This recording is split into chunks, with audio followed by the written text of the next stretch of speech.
treat. His name is Alex Calea. He's, you know, for him, he'll be bringing down the house for you by now. Alex Calea, thank you guys.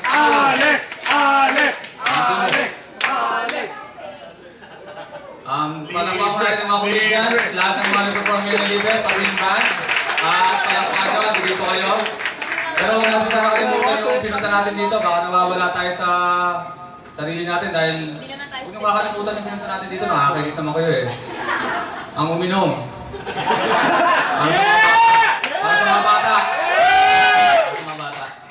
Ang hirap magsiyang sa lugar na to. Naka-inside doon, nababasa niyo ba? There are more restroom outside. Nasa harapan ako sa'yo, ano ba ito? Suggestion o command? Wala naman tao, ano ba ito? Pasok ba ako?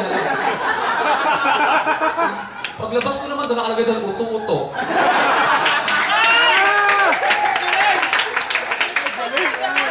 Hinihingi ka na, pinag-isip ka pa. Kaya hindi lang yung kamin. Sa common sense lang yun eh. Pag nakasara, di saan mag-share ka sa iba? Ang galing yung sign na yun, naiinis ako eh.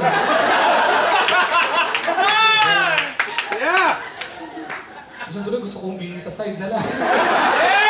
Para pag nabutan ako ni... Ba't umihi dyan? There are more restroom outside. Ano to? Ano tong nangyari dito? Get together to? Birthday? O get together nga. Alam mong birthday ka mag-isa mo.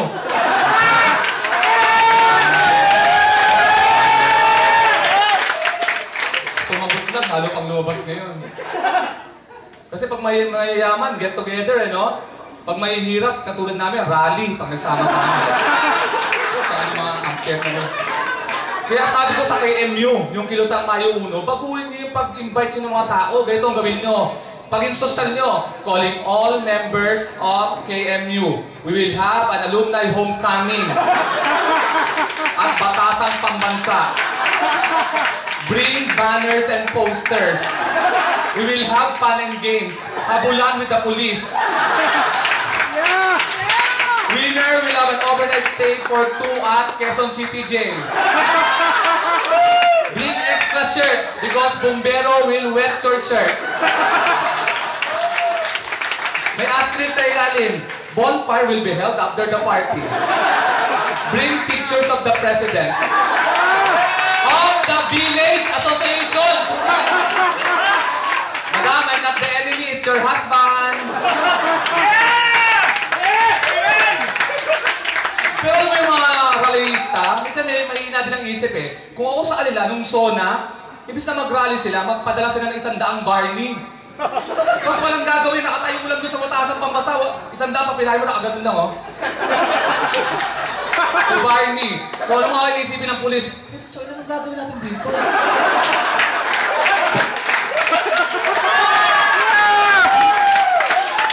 Hindi natin pwedeng tiyagasin to.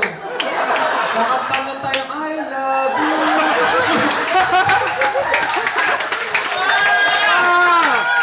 Saan si Ryan, subukan mong tirahin nun, yung apo ni Gloria, Grandma, look, they're hurting the parties!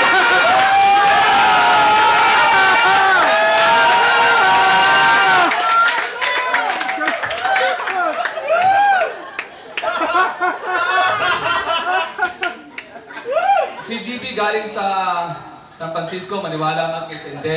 I just came from Seattle, Washington. I've been there for a very long time. We just arrived. I've been there for 2 months. Naubos na yung English ko sa putang inang lugar na yun.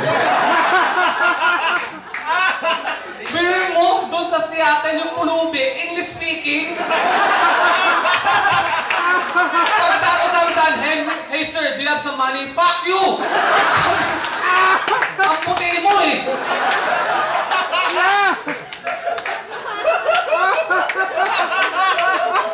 Ay, may problema dun sa US, may mga nangungulangot din. Dahil sila lang Pilipino tayo, nangungulangot tayo, pero may quality control tayo. Kaya pag nangungulangot, pangit ang bilog dito. This is perfect.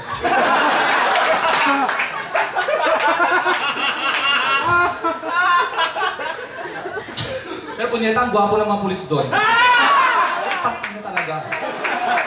Nahuli ako ng pulis doon, papalapit sa akin, kinabahan ako. Sabi ko, ba't kaya ako kinakabahan? Dahil huli niya ako, or is it infatuation?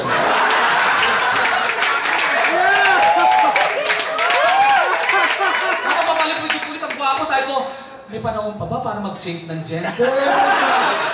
Parang papaliwanag sa anak ko na dalawa ang nanay nila. Paglapit sa akin, do you know why I'm following you? Sabi ko, sumagot ako, no? I don't know, but I like it.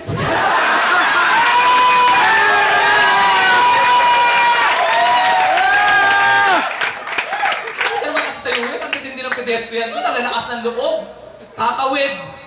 Kasi magalang sa US sa pedestrian, tatawid yung mga pedestrian, gaganon-ganon pa yung pedestrian eh.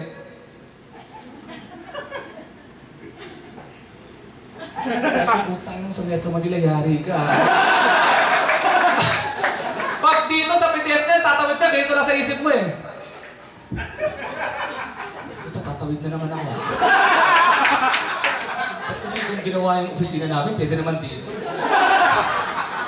Gabi, ikaw nang bahala sa mga bata ah.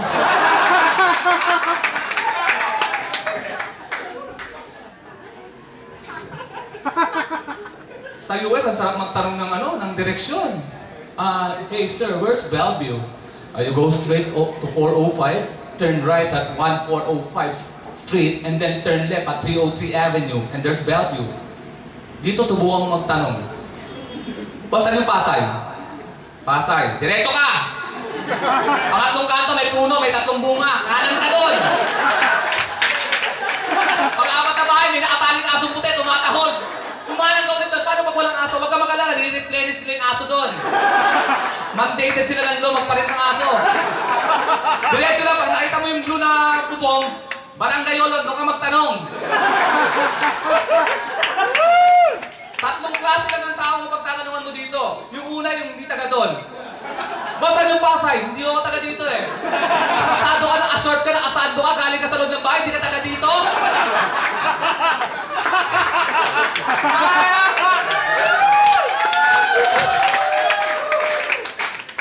Sa Lunes, pag nanood kayo yung show ko, may bayad na to ha. Baby, sunindil ako na, may bayad daw dito. Kung dito, certificate lang binigay sa thank you for participation.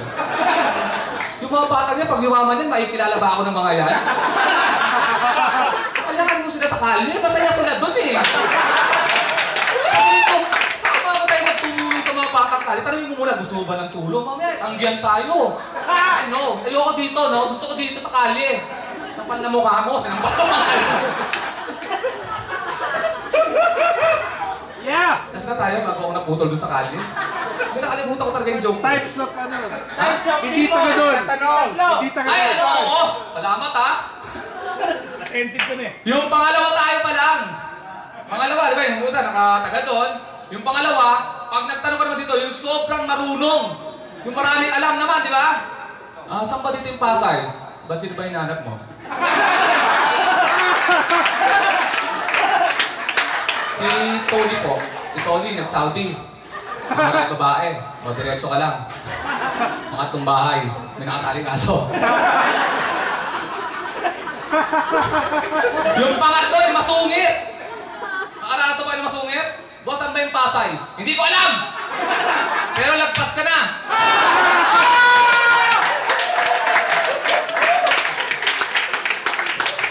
Concern pa rin.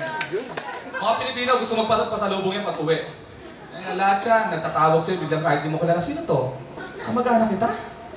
Tapos magpapadala sa'yo. Pero tayo, wala na, mahirap na mag-uwi ngayon kasi isang bag na lang, isang hand carry, tapos isang bag na lang mapapasok mo sa check-in. Sobra daw, magbabayad ka na. Pero ako, mautak ako. Yung mga pasalubong ko, sinuot ko rin nung paalis na ako. 4 ang pantalong suot ko, 6 ang gamit, lahat ng relo, sinuot ko. Pagdating sa airport, oy, patay mong relo. I want to know the time zone. Kaya pagdating ko sa bahay, yung 37 na Levi's, kuya, yung 38 mo, mga panty mo.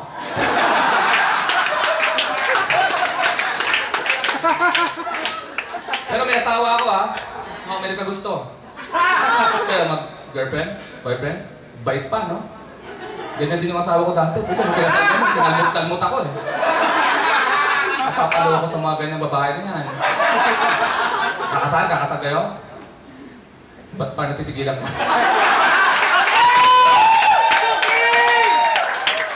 Kinentuan lang kita, dali namang mga tigatig na pagmamahal mo. Tayo, patuloy natin, mga mahal talaga natin yan. Pag mahal mo. Mas bahala ka na sa buhay mo pag kinasal ka. Ginalaan na kita eh. Mukha ba akong masaya?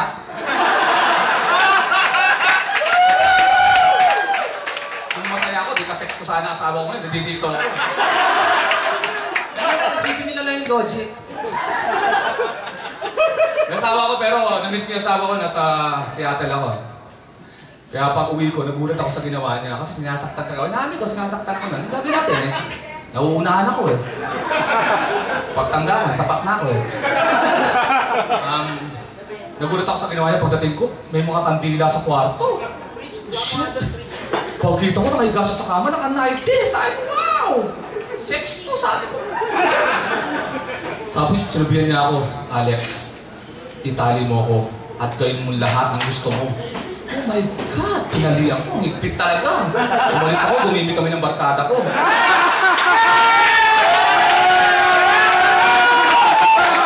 Ganun ako sa empo. Diligan ko, mga 2 days na.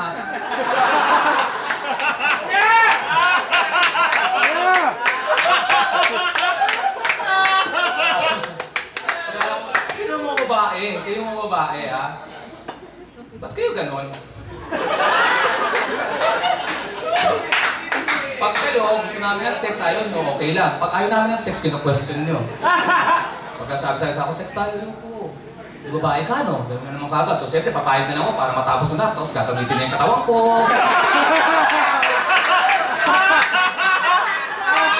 Papatayin ko na lang dito para hindi na ako malitang umiiyak.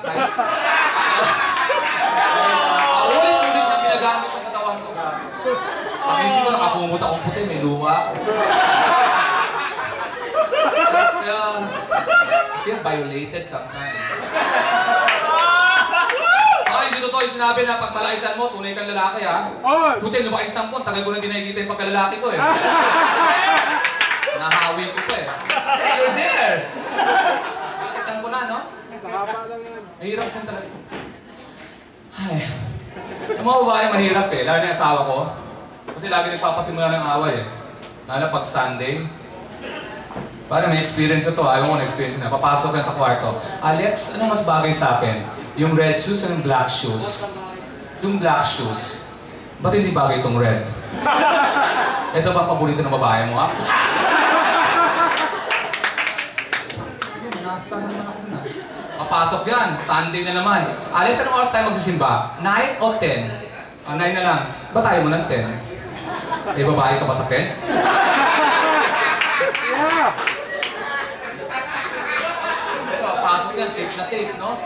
Alex, mahal mo ba ako? Puta, sagot ka kagad dyan para hindi ka masaktan. Oo, mahal kita! Okay. So, mahal mo ako, no? Ang naman, hindi tayo nagkatuluyan. May asawa kang iba. Naglalakad kayo sa mall. Nasalubong mo ko. Magkakagusto ka ba sa akin? Paano nagsimula itong usapan na to? Oo, magkakagusto ko sa'yo! So kahit may asawa ka na, magkakagusto ka pa rin sa iba!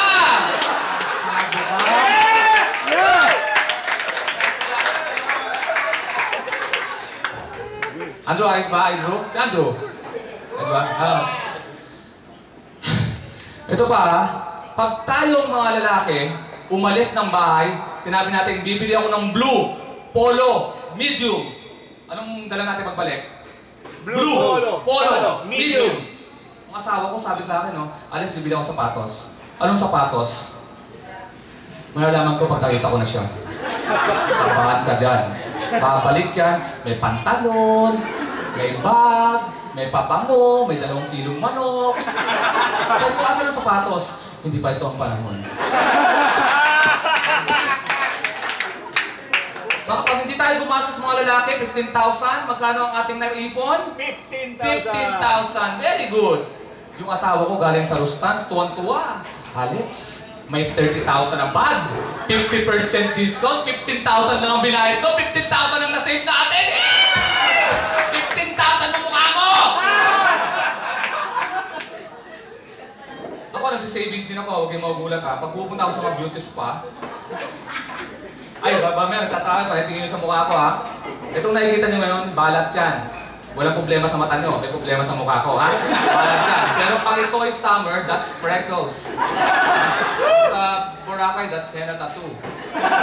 Sa US, kilam ako eh. Filipino-American. Yeah! Ang ganda ng pwesto nito, yosi-yosi. Pero nagpapasalamat ako sa anak ko. Kasi kung di dahil sa anak ko, mas marami akong sakit na katawan na inabot. Kasi uuwi ako, sabi ng asawa ko, uy, lasing ka na naman. Ha? Tsaka galing. Sisilip yung anak ko, Mami, Daddy, are you fighting? Sasabihin ng asawa ko, no anak, you go back to your room. Sabi, bigyan, anak, don't! You go back to your room! Go back inside! Go back inside! Sleep with us forever. Pero na-underestimate ko yung asawa ko. Siya lang kayo sa isang babaeng nakakasigaw ng pabulong. 10 minutes later, kaya ako, minsan siyempre, may powers din ako. Ako rin ang kaisa-isang lalaki nakakayak ng tahimik.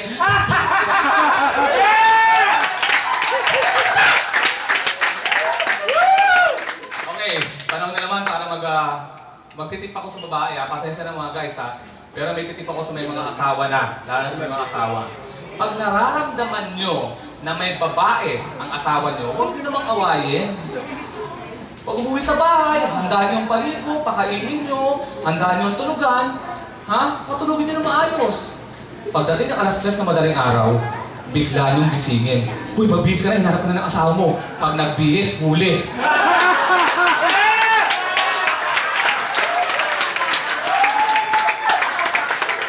Nangyari sa akin yun. Walang lusot tsunday. Pero sa mga lalaki ito lang sasabihin ko sa inyo. Meron naman tayong panlaban dyan. Hindi tayo pwedeng puro babae lang. Pag alam nyong gagabihin kayo at iinom kayo ng madami, dalhin nyo lang ang wedding album nyo. Para pag dating na, dalit siya, saan ka na naman galing? Lasing ka na naman. Suwan-sawa na ako sa away natin. Miss ko na yung babaeng pinakasalan ko.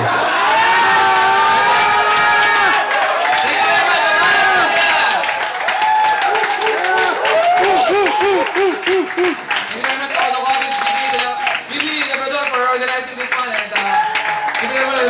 And Monday, Spicy Fingers Jingle 2. November 27, Music Museum will be performing with the Comedy Cartel. And have a nice night.